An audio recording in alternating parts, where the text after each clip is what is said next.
त ई कम हियन जो सुमन पेर दिगा करे।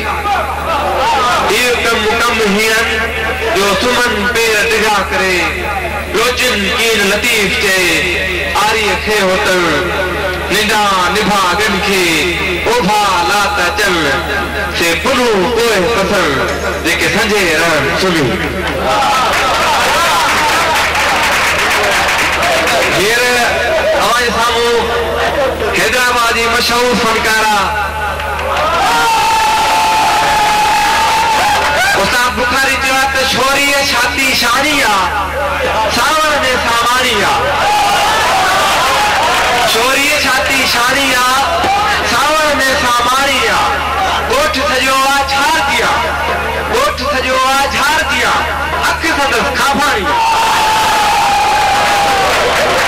आवाज सामू हैदराबादी मशहूर फनकारा शमा कमल। क्षमा बलोच मुझे गुरु के सभी साथी तरफा अस्सलाम वालेकुम। मां साईं जन जी थोराई थी आया जन के इन मुक़द्दस जगह ते घुराए मुझे मान मथाऊं कयो। संदन थोरा ही लख लाए त शायद जिंदगी भर असां न लाए सघूं। जहिड़ो बि मुंहिंजो हाल आहे चंद गीत तव्हांजी ख़िदमत में पेश कयां थी। उम्मीद तव्हांखे पसंदि ईंदा।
What?